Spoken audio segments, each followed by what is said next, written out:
شايف الفيديوهات دي؟ ده يا سيدي كان شكل الاوضاع في الشرق الاوسط ما بين ايران واسرائيل في الفتره الاخيره، والحرب اللي استمرت لمده اسبوعين وانتهت باعلان وقف اطلاق النار الاسبوع اللي فات. الفكره بقى ان اغلب الناس كانت متوقعه ان الموضوع هينتهي بحرب نوويه بين الدولتين، وان سيناريو نهايه العالم بسبب الحرب النوويه خلاص على الابواب. بس تعرف السيناريو ده مش اول مره يحصل، زي ما بقول لك كده كذا مره العالم كان على وشك انه يبدا حرب نوويه بدون قصد. انت متخيل؟ يعني عندك مثلا في 1 سبتمبر سنه 1983 الاتحاد السوفيتي ضرب طياره ركاب بالغلط تابعه للخطوط الجويه الكوريه، وكانت امريكا وقتها بتستعد للرد على اللي حصل ده. لحظه عشان مش في حاجه انا مش فاهمها.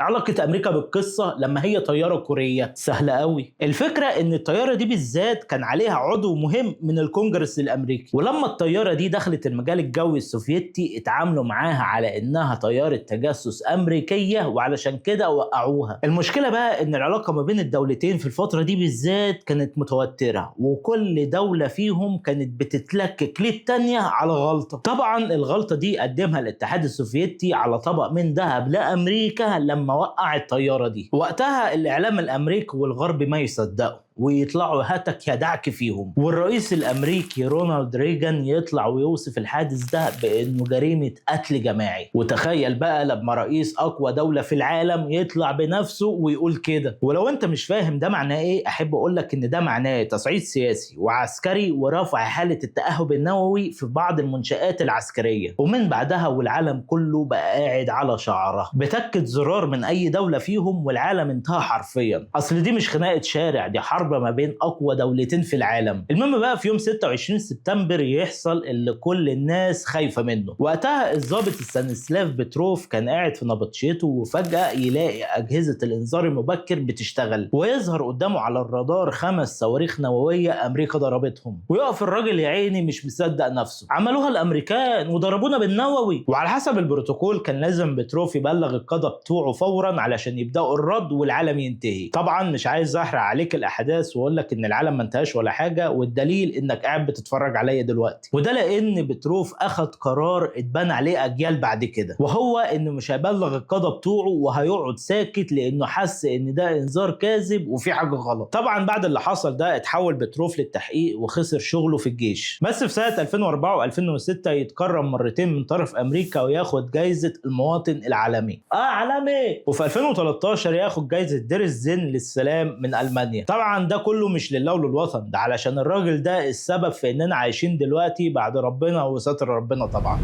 استخدام السلاح النووي في حرب ما بين دولتين في الغالب بتكون حرب النهاية، او زي ما بيقولوا كده سيناريو يوم القيامة، لان في الحالة دي هيحصل تدمير شامل للاطراف اللي في الحرب. ومش بس كده، ده الضرر هيطول البلاد المجاورة والعالم كله كمان. ماشي يا عم ده كلام جميل، بس ايوه يعني انا عايز اعرف ايه اللي ممكن يحصل لو ايران قررت ان هي تضرب اسرائيل بالنووي او العكس. برضه مصمم؟ لا حول ولا قوة الا بالله. ده انا عمال اقول لك نهاية العالم وسيناريو يوم القيامة يا مؤمن. خلاص يا عم ماشي يا سيدي، اتفضل استريح وهقول لك. تعال نفترض كده مع بعض ان ايران عندها نووي فعلا وقررت تستخدمه. اول حاجه انفجار شديد جدا ودرجه حراره توصل لملايين، والناس اللي في محيط من 3 ل 5 كيلو متر 100% هيكونوا ميتين. مش ميتين بس، دول هيتبخروا. وده معناه ان القنبله لو اتضربت في مكان حيوي فيه سكان فانت هتلاقي عشرات الالاف من الضحايا في لحظات، وطبعا المكان كله هيكون عباره عن كتله من النار. بس احب اقول لك ان الانفجار ده مش بيشكل غير 40 ل 60% من طاقة القنبلة. الله، امال الباقي بيروح فين؟ الباقي يا سيدي بيظهر على شكل موجة انفجارية، وده مداها بيوصل لعشرات الكيلومترات. وضغط الموجة دي كفيل انه يهد بيوت ويخلع اشجار ويمزق انسجة واعضاء حيوية في جسم الانسان، وفي الغالب برضه هيكونوا راحوا مع اللي قبلهم. ده كله بقى غير التأثيرات اللي هتظهر مع الوقت، زي مثلا الاشعاع النووي اللي بيسبب نزيف داخلي وتلف في الانسجة، وده هيأثر على الناس اللي بعيد عن الانفجار والموجة الانفجارية. ده بالإضافة للغبار الإشعاعي اللي هيمتد لمئات الكيلومترات وهيسبب في تلوث بيئي وسرطانات وتشوهات. طبعا في حالة استخدام أكتر من قنبلة نووية الموضوع بيتطور لمشكلة مناخ عالمي، ده لأن الدخان الناتج عنها هيحجب ضوء الشمس لفترات طويلة، وبالتالي هتقل درجة حرارة الأرض، وهندخل في حاجة اسمها الشتاء النووي. طب ما حلو ده،